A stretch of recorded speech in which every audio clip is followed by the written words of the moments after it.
nail it. Last question on Secretary Letnick. Do you share the view of some of your colleagues that he should resign the secretary?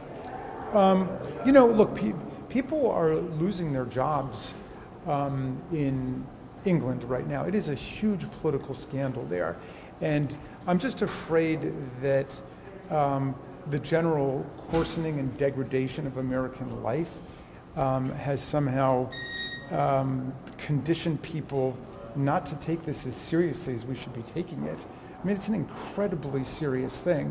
When you read through these files and you read about 15-year-old girls, 14-year-old girls, 10-year-old girls, I saw a mention of a 9-year-old girl today. I mean, this is just preposterous and scandalous. So, I don't want to get into any particular case right now, but I hope the whole country is focusing on the absolute gravity of the crisis that we're in. And you think the British are taking it more seriously than we are? Oh, definitely. I mean, it's a huge scandal in England right now, going all the way to the Prime Minister, and his name is not mentioned anywhere in the Epstein files, unlike Donald Trump's. They had sent someone over here to America who got involved with Epstein, and it is absolutely rocking British politics. And this is something that the whole country, regardless of your political party or beliefs, has got to pay attention to. And there are lots of similar institutionalized sex abuse scandals in our country, whether at the college level, the high school level, the Boy Scouts, the Girl Scouts, various churches, and I think that's the reason why the people of the country are taking it so seriously. And I just hope that the politicians recognize what a dramatic crisis this is for everybody. Thank you. Thank you. Well, that was an interesting experience. It was. The user interface is a little clunky at first, but what I saw that bothered me were the names of at least 6 men that have been redacted that are likely incriminated by their inclusion in these files. So that's the first thing that I saw. It took some digging to find them. Then I'll let you talk about what you saw. Well, and we discussed that. I mean, there are 6 men, some of them with their photographs, that have been redacted, and there's no explanation why those people were redacted. And Thomas discovered it through his MIT logic with some of the searches. But, that's really concerning. I think there are 2 other points. One is some of the Internet concern about some of the more sensational emails. I mean, I do think it's important to recognize that some of the senders on that are women. And so some of the redactions may be appropriate, some may not be appropriate. We need to look at that. But just because there's an email out there, it doesn't mean that there's necessarily an improper redaction. The bigger concern is these 6 individuals.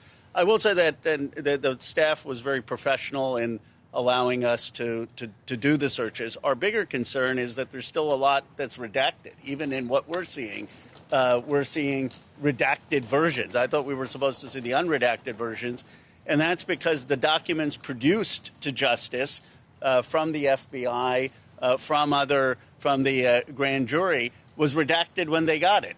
So we kept doing the searches for the unredacted information. It's the identical redactions that they have. Now, I don't think that's nefarious on the career attorneys that were reviewing it, but they obviously haven't gotten the production because our law says that the FBI and the original grand jury needs to be unredacted. Right. The U.S. attorneys and the FBI are compelled, as well as the DOJ, and the DOJ was responsible for this document production, and they just produced documents that have been given to them from the FBI, the 302 forms, for instance, which need to be unredacted. There was one other thing that definitely needs to be addressed.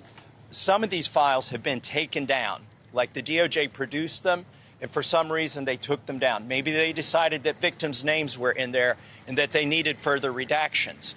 But those documents not only haven't been put back up on the site with the appropriate redactions, they were not available to us to search. As far as I could tell, we couldn't. Can you share with us the name of the 6 men that you identified? I probably should do that from the floor or in a committee hearing. And look, they should be releasing these documents. We have many avenues where we can compel that legally. Maybe they've done it out of oversight. I don't know. I don't believe that. But, they should be releasing those documents. And our hope is to get them to do that.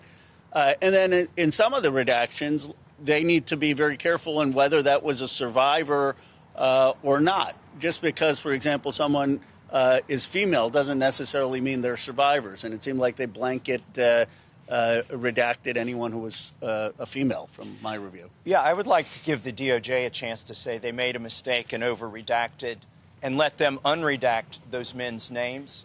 That would probably be the best way to do it. So how much of the redactions, you said that there are a lot of, the documents, some of what you saw in there had redactions.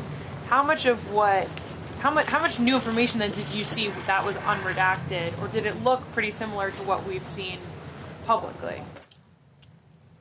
I mean, what we're after is the men who Jeffrey Epstein trafficked women to. We want those names published. We're not out to embarrass people. And the problem is we went in there hoping to see that in 302 forms.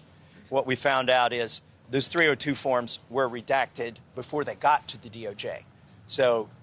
But our legislation directs the FBI, which is the agency that produced those 302 forms, to also produce these documents. The Attorney General is ultimately responsible for that production, so that's why we're here at the DOJ to view these files. But there needs to be more information given in those 302s. So I was disappointed we didn't find that. But it's also clear, just sort of as a checking their homework, that they need to do a little more homework. There are 6 men. We went in there for 2 hours. There's millions of files, right? And in a couple of hours, we found 6 men whose names have been redacted who are implicated in the way that the files are presented. What's your message to Pam Bondi after what you saw today? You need to do a little more work. And we'll see her at the Judiciary Committee here in a couple days. At the very least, these 6 men, maybe she can make public. I mean, we're happy to provide the information to them, and they should do that. Look, there's some of the effort, because there were a lot of career attorneys on there. There's some redactions that were appropriate, some, for protect the survivors. And some of the most sensational things out on the Internet, there may have been appropriate redaction. So, for Thomas and me, it's always been about the facts. And our biggest concern is what was redacted before it even came to the Justice Department. I mean, the reality is that the most important things, the 302 files and some of the information on the prosecution memos, it's unclear that those redactions happened here. We saw a lot of files that already were redacted. And then, of course, they have been protecting some of these men. Maybe it was not intentionally, but the law is very clear. They need to comply with the law. And finally, the documents that they put up and decided for one reason or another they had to take back down, I was hoping to see those here. They didn't appear to be in the database that we were able to search. Those ostensibly are wholly redacted files now. We know they exist. They published them for a brief period of time and pulled them back. They need to answer to us as to do they intend to redact those files and put them back up and put them in the database so that we can search them and see if it was appropriate to take them back down from the website. Are these men U.S. citizens? What fields do they work in? Is it finance? Is it political? At least one is a U.S. citizen. At least one is a foreigner. And the other 3 or 4 have names. I'm not sure if they're foreign or U.S. And which field do they work in? Is it finance, banking, political? One is pretty high up in a foreign government. And some are, one of the others is a pretty prominent individual. But I think that the point is that these 6 are just what we found in 2 hours of a review of the files that aren't redacted. The broader issue is why so many of the files they're getting are redacted in the first place. And until that becomes unredacted, the main things that they're sending to the career attorneys to review, I don't think we're going to have full compliance with the law, get to the question that most Americans want to know.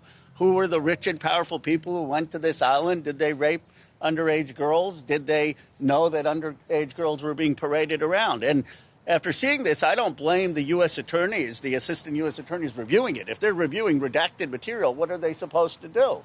But they're getting, it seems like, material that's already been redacted. Congressman Raskin also viewed these materials earlier, and he said that he saw President Trump's name redacted, he saw Lee Wexner's name redacted. Did you see President Trump's name redacted, Lee Wexner's name redacted? Can you share anything about that? I didn't put Donald Trump in the search engine, so I couldn't tell you. Why not? Email about the little girl who was, quote, a little naughty?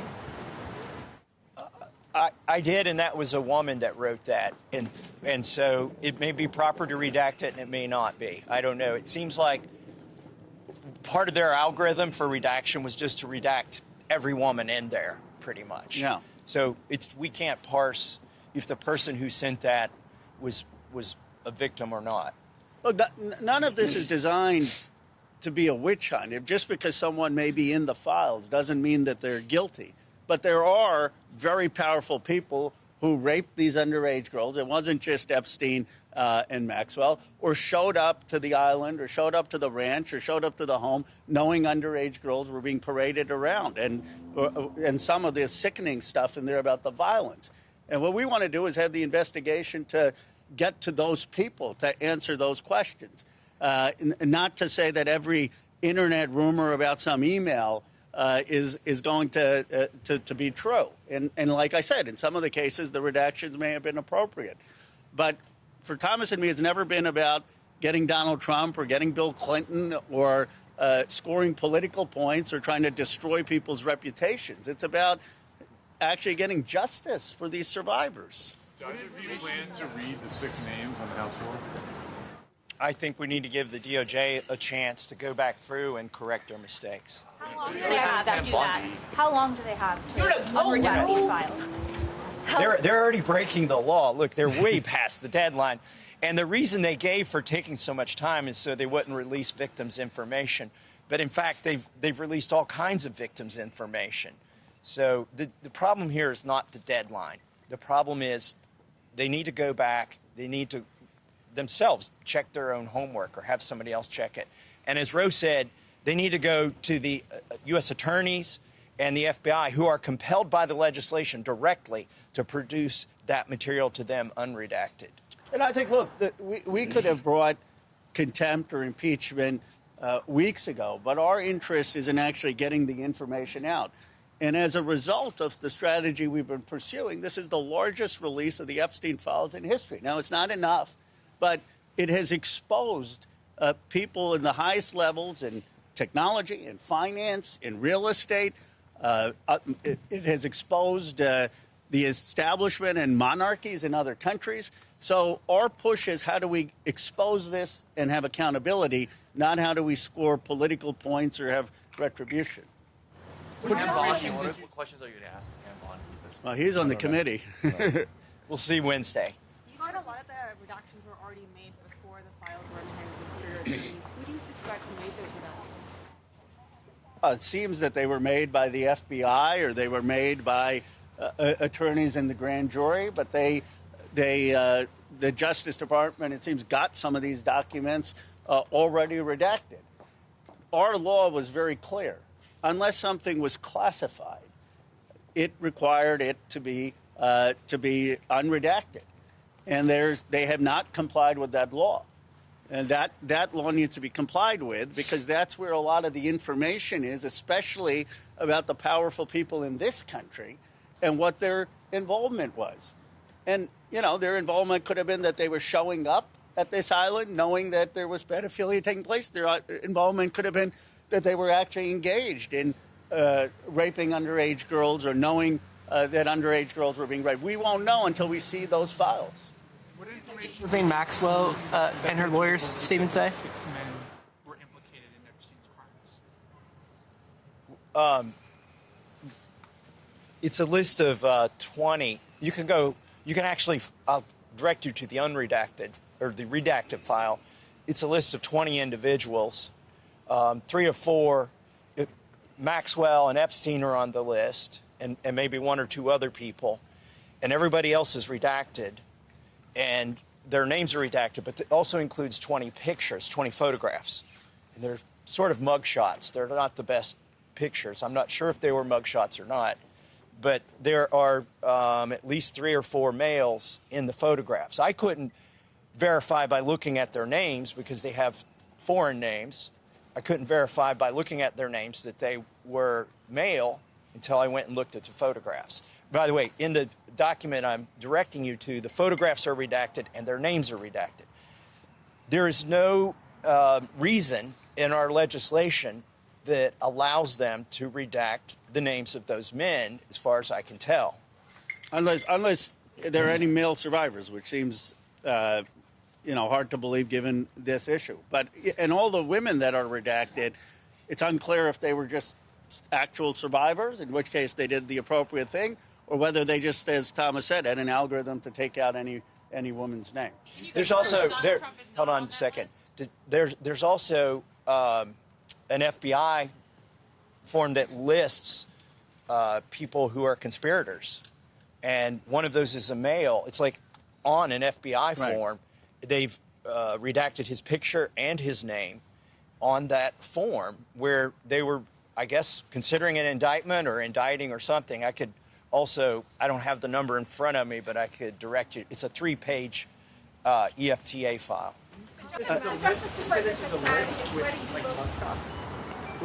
Were authorities? I'm not sure if they're mugshots. Were authorities investigating these individuals, or In one instance, it was, and in the other instance, it seemed to be. I've got to go. I'll let Thomas. No, I got to go too. All right. One last question for you, Congressman Khanna. Congressman Massie has called for Commerce Secretary Howard Lutnick to face potentially some accountability for the connection that he has in these files. Do you support that call? Absolutely. Look at what's happening in Britain. You have a left government. Actually, I know Keir Starmer. I was excited when he won, and yet I believe he needs to be held accountable with what's happened with Mendelssohn. You have the British monarchy having to answer questions. I mean, the King of England is putting out statements. And yet in our country, we have not had that reckoning. People in power, whether they're in government, whether they're in finance, whether they're in technology, if they have been implicated in the files in morally embarrassing ways and in ways that shock the conscience, should be held accountable. And it should be regardless of party. So you're calling for Howard Lutnick to resign? I believe that Lutnick, at the very least, needs to be brought before Congress. I think, based on the evidence, he should be out of the cabinet. But, it's people say, oh, you're just a Democrat saying that. No, I mean, look at what he is, how much influence he had with Epstein, and he wasn't transparent about it. But again, it's not about Lutnick, and it's not about any particular person. In this country, we have to make a decision. Are we going to allow rich and powerful people who were friends and had no problem doing business and showing up with a pedophile who was raping underage girls, are we just going to allow them to skate? Or like other countries, are we going to have elite accountability and have accountability for the people who did that? Most Americans believe we need accountability. Can you confirm that President Trump wasn't on this list? No, I didn't see him on that. Well, first, I feel terrible for the victims based on the stuff I went through. I mean, they were trafficking children around the world for Jeffrey Epstein and for whoever he was giving these kids to. And I say kids because they were kids, and they describe them as children. They call them child throughout the documents. We're going to drop the child off. And they talk about how old these kids are, and they got people sourcing them all over the country. I mean, you go into the DOJ, you go all the way up to a floor, nobody's working there, a totally empty floor. They bring you into a room of, four computer screens, and then there's 2.7 million documents. They're not organized. There's no way to go through them. It's just a huge data dump.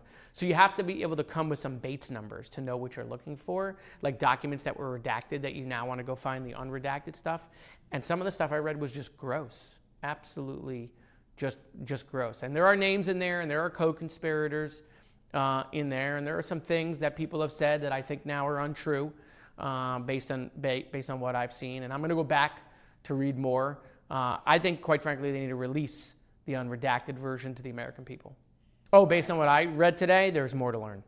About certain people, about the whole operation? The whole operation, certain people, how they did it, how they talked about it, Yeah, there's a lot there, and the deal that Epstein got, I think, from Alex Acosta. I think there's more to learn for the American people.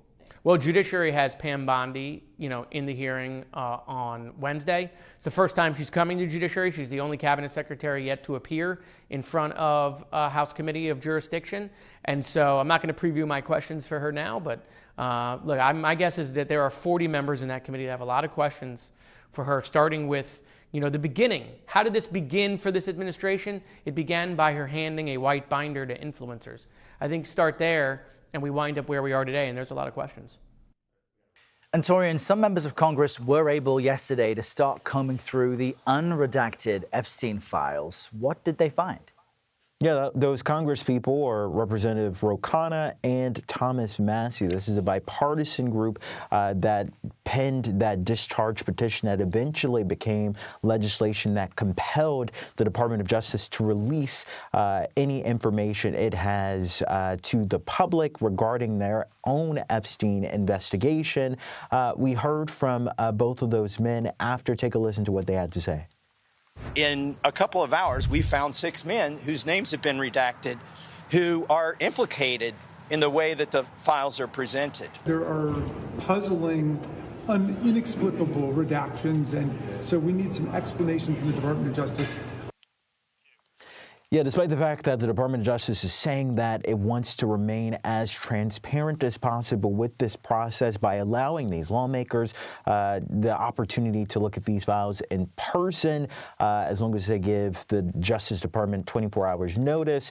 We're hearing from those lawmakers, at least, that they're still not meeting up to the law that was signed into law last year by the president, compelling them to release this unredacted. And then we also saw an interesting exchange between Todd Blanche, the Deputy Attorney General, and Thomas Massie as he was laying out what he saw yesterday, Errol.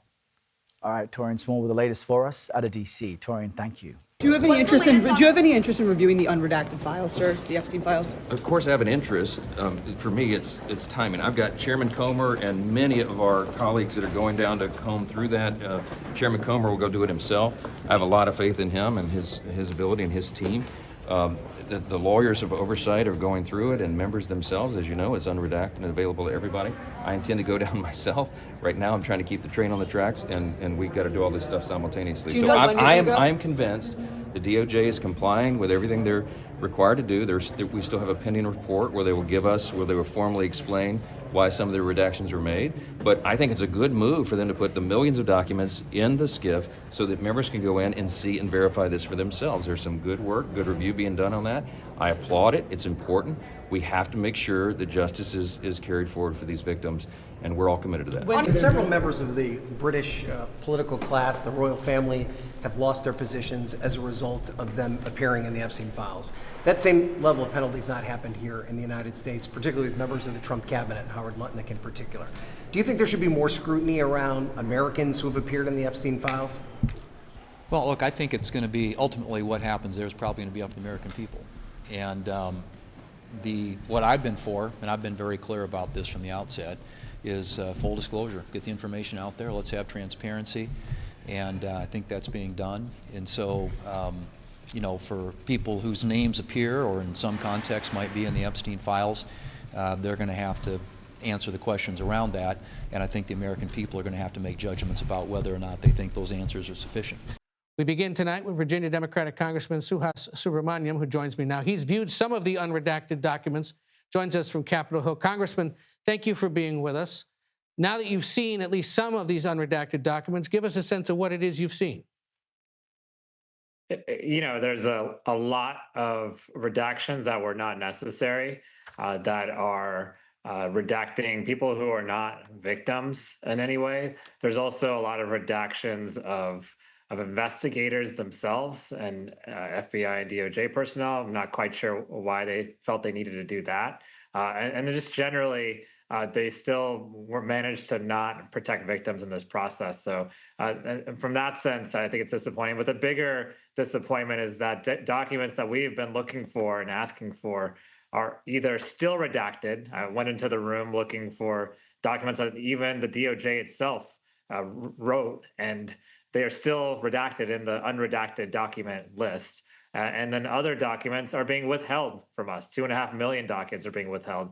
So it's hard to do an investigation when someone has the evidence and won't give it to you. When you say there are names that are redacted that shouldn't be redacted, first off, how do you know who they are? And when or if or will you and other members reveal who those people are? Could you do that without getting in legal trouble? We could do that. I think one of the issues, first of all, some members have already done that on the House floor. I think if you go on the House floor, you're protected in some ways legally, Right. but in other ways, you know, there's some issue of women who are in Jeffrey Epstein's sphere and who may claim to be victims themselves. I think that's debatable in a few instances.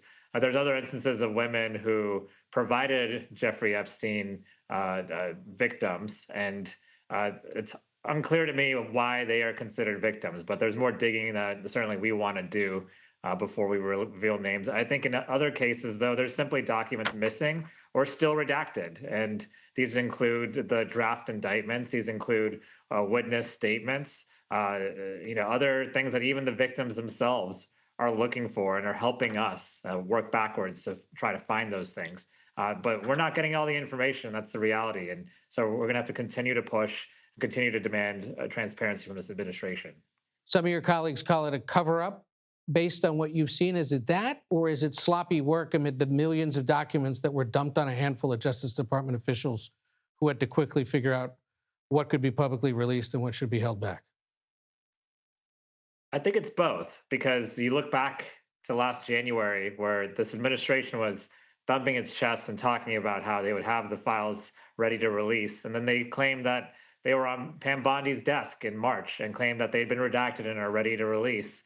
And then all of a sudden, President Trump got to see some of the files and didn't like what he saw. And so they started stonewalling us. So we've had a subpoena since last August.